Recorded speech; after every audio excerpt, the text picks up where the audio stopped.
adalah detik-detik terakhir di mana malaikat mencabut nyawa kita.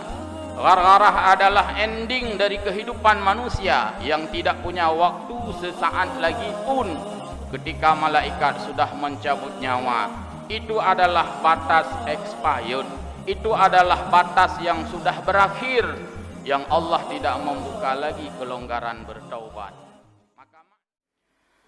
Hamba Allah muslimin jamaah salat Jumat yang mulia, selalu dan tidak boleh berhenti kita memuji Allah Azza wa Jalla, Zat pemilik alam semesta yang menguasai semuanya, termasuk kita sebagai hambanya yang bernama manusia. Dikuasai olehnya, gerakan kita dikuasai olehnya, tujuan kita pun dikendalikan olehnya, aktivitas kita, kemauan kita, semuanya di dalam kendali Allah Subhanahu wa taala. Pada Rasulullah sallallahu alaihi wasallam yang telah mengajarkan kita tata cara kita menggunakan waktu di siang hari, tata cara menggunakan waktu di malam hari, bahkan tata cara untuk menyeimbangkan alokasi waktu untuk ibadah, alokasi waktu untuk mencari nafkah dengan alokasi waktu untuk beristirahat. Atas bimbingan ini kita menyampaikan salatu wassalama. Hamba Allah jamaah salat Jumat yang mulia, di dalam ayat yang kita sebutkan di awal tadi, Al-Quran surah An-Nisa ayat 17, Allah Subhanahu wa taala berfirman, Innamat taubatu 'ala Allahi lilladzina ya'maluna as-su'a bijahalah thumma yatubuna min qarib faulaika yatubullahu 'alaihim wa kana Allahu 'aliman hakima. Ayat ini berbicara tentang ampunan Allah. Harapan kita kepada Allah adalah ampunan, dan proses untuk mendapatkan ampunan itu dinamai dengan taubat. Maka taubat itu adalah tugas kita sebagai hamba, dan ampunan adalah hak Allah Subhanahu wa taala. Tentunya Allah Maha mengampuni terhadap kesalahan hambanya, amdan kana au sahwan, baik itu dilakukan dengan sengaja atau tidak sengaja. Allah Maha Pengampun.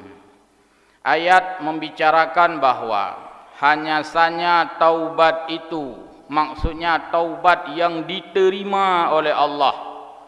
Alal ladzina ya'maluna su'a bijahalah, yang dilakukan oleh manusia, oleh hambanya, bijahalah, dengan kebodohannya. Dalam kaidah ilmu tafsir, bodoh itu bukan berarti buta huruf, bodoh itu bukan berarti tidak bisa membaca, bodoh bukan berarti tidak berpendidikan, tetapi makna bijahalah adalah bermaksiat kepada Allah Subhanahu wa taala. Adakah dia seorang intelek jika bermaksiat kepada Allah, intelek yang jahalah? Adakah dia orang yang kuat kalau dia bermaksiat kepada Allah, orang kuat yang jahalah? Adakah dia rakyat biasa kalau bermaksiat kepada Allah, rakyat jahalah? Adakah dia penguasa kalau dia bermaksiat kepada Allah, penguasa jahalah? Adakah dia orang berpendidikan kalau dia bermaksiat, orang berpendidikan jahalah? Apalagi orang yang tidak berpendidikan, tentu menjadi jahalah plus. Muslimin jamaah salat Jumat yang berbahagia, sudah demikian keadaan kita berbuat maksiat kepada Allah Subhanahu wa taala, Allah Maha Pengampun, Ar-Rahman Ar-Rahim, masih membuka pintu taubat kita kepadanya dengan catatan summa yatubuna min qarib. yaitu manakala hambanya itu bertaubat, hambanya itu kembali ke jalan yang benar di dalam tempo dan durasi serta limit yang sangat segera. Limit sesegera mungkin dimaksudkan adalah qablal mamat, yaitu sebelum kita dijemput oleh kematian. Maka batas terakhir hamba Allah bertaubat kepada Allah adalah sebelum dijemput oleh kematian, yang di dalam hadis lain disebutkan sebelum ghargharah, yugharghir dalam bahasa hadis. Ghargharah adalah detik-detik terakhir di mana malaikat mencabut nyawa kita. Ghargharah adalah ending dari kehidupan manusia yang tidak punya waktu sesaat lagi pun ketika malaikat sudah mencabut nyawa. Itu adalah batas expired. Itu adalah batas yang sudah berakhir, yang Allah tidak membuka lagi kelonggaran bertaubat. Maka makna min qarib, bertaubatlah dengan segera, artinya semasih kita hidup, pintu taubat selalu Allah bukakan. Ini adalah kemurahan Allah Subhanahu wa taala. Ampunan adalah sesuatu yang sangat menjadi kebutuhan pokok manusia, melebihi kebutuhan pokok lainnya di dalam ilmu geografi, di dalam ilmu ekonomi. Kita butuh makan, butuh minum, tetapi di dalam bentuk spiritualitas ada satu lagi yang paling kita butuhkan, adalah ampunan Allah. Ampunan Allah Subhanahu wa taala adalah kebutuhan pokok lintas usia.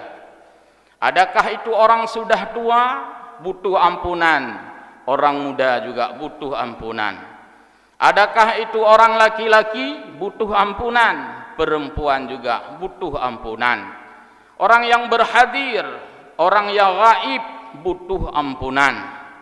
Maka di dalam doa, tatkala kita menghadiri prosesi salat jenazah atau di dalam kegiatan-kegiatan tahlil sosial kemasyarakatan, kita selalu membaca, yaitu doa kebutuhan ampunan. Allahumma ghafir li hayyina, ya Allah ampunilah kami selagi kami masih hidup. Wa mayyitina, ampuni pula ya Allah manakala kami sudah meninggal. Ini adalah kebutuhan yang sangat urgen sekali. Tidak sama dengan kebutuhan-kebutuhan lainnya. Kita butuh baju yang bagus karena kita masih hidup. Ketika meninggal, yang tersimpan pun harus diberikan untuk orang. Kita butuh kendaraan karena kita masih hidup. Ketika sudah meninggal, itu harus digunakan oleh orang supaya tidak mubazir. Tapi ampunan ketika masih hidup kita butuhkan, ketika sudah meninggal pun kita butuhkan. Ampunan Allah Subhanahu wa taala kita harap diberikan untuk kita, bahkan diberikan untuk saudara kita. Maka Al-Quran memerintahkan kita untuk memohon ampunan kepada Allah terhadap dosa kita, dan juga ampunan terhadap saudara-saudara kita, apakah masih hidup atau sudah meninggal. Wali ikhwanina alladzina sabaquna bil iman. Ampunan dibutuhkan oleh orang-orang yang sudah mendahului kita selama dia di dalam bingkai keimanan. Orang-orang yang sudah mendahului kita dimaksudkan adalah orang yang sudah meninggal sebelum kita, atau orang-orang yang lahir lebih duluan dari kita, atau orang-orang yang lahirnya setelah kita tetapi dia itu meninggalnya lebih duluan daripada kita. Maka wali ikhwanina alladzina sabaquna bil iman, ampunan dibutuhkan dan kita berharap Allah mengampuni bukan hanya diri kita, tapi saudara-saudara kita yang telah mendahului kita. Al-ahya'i minhum wal amwat, masih hidupkah atau sudah mati. Maka ini menunjukkan sebuah kebutuhan yang sangat prioritas. Hamba Allah yang berbahagia, wa syahidina wa ghaibina, ampunan dibutuhkan oleh orang-orang yang ada di sekitar kita saat kita hadir. Dan ampunan juga kita harapkan Allah berikan kepada orang-orang yang jauh dengan kita, sehingga ada syariat salat jenazah ghaibah bagi perempuan, salat jenazah ghaib bagi laki-laki. Orang meninggal jauh di tempat kita, lebih dari 2 marhalah perjalanan. Jika kita tidak sempat untuk takziah, sunat kita menyelenggarakan yaitu salat jenazah ghaib. Itu menunjukkan bahwa orang yang jauh pun butuh ampunan, apalagi orang yang hadir. Maka inilah teks doa, wa syahidina wa ghaibina wa saghirina wa kabirina. Ampunan dibutuhkan oleh anak-anak yang junior, yang usianya masih muda. Wa kabirina, ampunan dibutuhkan oleh kita yang sudah tua. Wa zakarina wa unsana, ampunan dibutuhkan oleh laki-laki, ampunan dibutuhkan juga oleh perempuan. Hamba Allah jamaah berbahagia, terlihatlah bahwa yang tidak ada pantangan apapun, lintas usia, lintas tempat, lintas kelamin, itulah ampunan. Ini berbeda dengan kebutuhan makanan. Orang yang hanaigo tidak butuh makanan yang keras-keras. Makanan anak laki-laki mungkin beda doyan dengan makanan orang perempuan. Makanan anak muda beda selera dengan kita orang sudah tua. Makanan orang kampung, kerabaya-kerabaya juga beda selera dengan makanan kemasan orang kota. Ada variasi perbedaan, ada rasa yang berbeda. Tapi ampunan itu sama semuanya, dibutuhkan oleh orang-orang yang sudah disebutkan di dalam doa yang kita bacakan barusan. Hamba Allah jamaah yang berbahagia, berkaitan dengan itu, maka Allah juga melanjutkan, walaupun Allah maha pengasih, Allah maha penyayang, tapi ada kondisi yang oleh Allah sudah tidak membuka lagi pintu taubat. Ini dijelaskan dalam ayat ke-18 surat An-Nisa, lanjutan dari ayat yang kita bacakan tadi.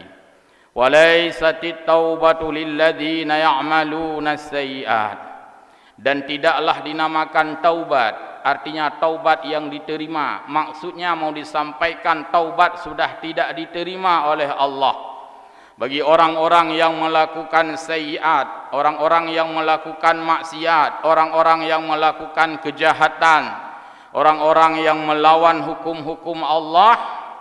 Hatta idza hadara ahadahumul maut qala inni tubtul an, yaitu orang-orang yang ketika sudah dicabut nyawa, ketika malaikat sudah bertugas mengambil nyawa kita, barulah kesadaran itu datang. Qala, ia berkata, inni tubtul an, sekaranglah saatnya aku bertaubat. Hai malaikat netunda semua netra pijut, tidak titra pijut. Hadirlah kesadaranku, inni tubtul an, sekaranglah aku mau bertaubat.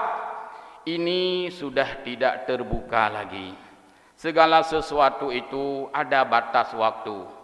Mengurung bayu listrik pikana batas wate. Di luar dari waktu itu sudah lain ceritanya. Orang melakukan pembayaran, orang melakukan setoran, tentu ada limit waktu. Maka limit waktu bertaubat yaitu sebelum kita dicabut nyawa oleh Allah. Ketika sudah dicabut nyawa, permohonan kita tertolak. Inni tubtul an, sekaranglah aku ingin bertaubat. Maka saat itu Allah tidak lagi memberikan kesempatan kepada kita untuk bertaubat. Itu yang pertama. Yang kedua dilanjutkan oleh Allah, walalladzina yamutuna wa hum kuffar, dan Allah tidak membuka pintu taubat orang-orang yang pada matinya itu dalam keadaan di luar mukmin. Pada saat dia mati dalam keadaan bukan mukmin, maka Allah berpesan kepada kita, wala tamutunna illa wa antum muslimun, dan janganlah kamu mati kecuali mati dalam keadaan muslim. Ini adalah internal akidah kita umat Islam. Hamba Allah, jamaah salat Jumat yang berbahagia. Taubat bentuk lain daripada renovasi perilaku manusia. Taubat adalah reform, membentuk ulang kebaikan manusia. Karena manusia terpengaruh dengan situasi, kondisi, terpengaruh dengan lingkungan, maka manusia dilumuri oleh dosa, dilumuri oleh noda. Allah memberikan kesempatan untuk memperbaiki kembali itu.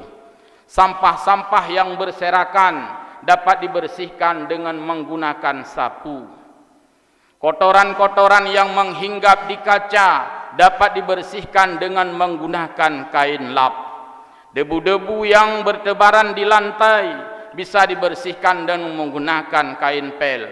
Dosa-dosa yang menghinggap pada diri kita, ada satu alat yang Allah sediakan untuk membersihkan itu, yaitu prosesi taubat kepada Allah Subhanahu wa taala. Dalam hadis disebutkan, di mana manusia ini senantiasa diakui tidak akan pernah sunyi daripada dosa, maka termasuk salah satu cara taubat itu adalah wa atbi'is sayyi'atal hasanata tamhuha. Perbanyaklah melakukan kebaikan sehingga kejahatan itu akan terhapuskan. Proyeksi kebaikan mesti lebih banyak mendominasi kejahatan. Karena manusia yang mendominasi kebaikan, sekalipun dia tidak pernah luput daripada kesalahan, maka Rasul menyampaikan akan menghapuskan dosa itu. Sehingga di dalam porsi kehidupan kita, kita berupaya waktu sehari semalam 24 jam. Semoga kebaikan kita mendominasi waktu-waktu itu. Kebaikan kadang-kadang kita peroleh dengan hati, maka hati kita harus bersih, sebab hati adalah alat sebagai modal mencari kebaikan. Berencana yang baik adalah kebaikan. Planning yang baik adalah kebaikan. Maksud yang baik adalah kebaikan. Cita-cita yang baik adalah kebaikan. Kebaikan kita peroleh dengan lisan kita, bertutur kata dengan santun yang memberi manfaat, yang membuat orang-orang yang mendengar menjadi teduh, bukan menjadi gaduh. Itu adalah kebaikan. Tapi jika pembicaraan kita senantiasa membuat orang gaduh, jauh daripada teduh, itu adalah kejahatan. Maka lisan kita sebagai modal yang Allah berikan.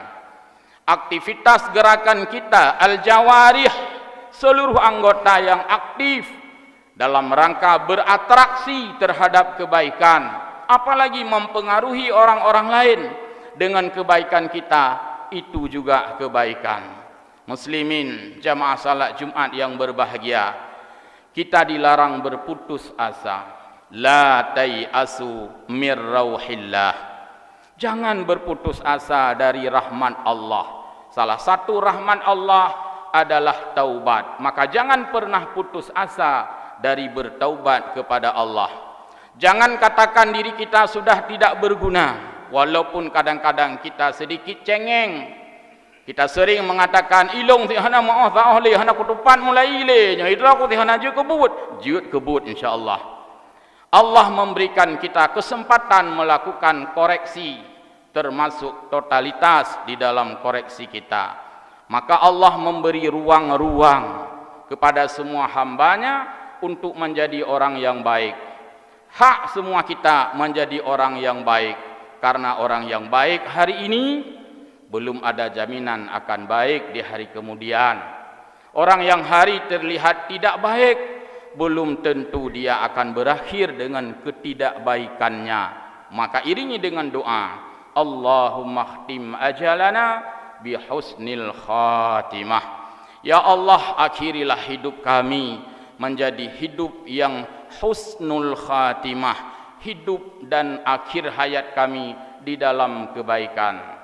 Dan kita memohon kepada Allah, jangan sampai akhir hayat kita menjadi yang su'il khatimah, wala tahtim ajalana bisu'il khatimah. Ya Allah, jauhkanlah kami dari buruk di ujung, yang dalam bahasa Aceh syong ujung. Mudah-mudahan kita diuram tidak syong, di ujung pun tidak syong, menjadi orang yang senantiasa baik di hadapan Allah Subhanahu wa taala. Amin ya rabbal alamin. Semoga kita diberikan ampunan terhadap segala kesalahan kita, baik itu sengaja atau tidak, dosa kita dengan Allah atau dosa kita sesama manusia, dalam kehidupan kita yang senantiasa berinteraktif di dalam kehidupan bermasyarakat.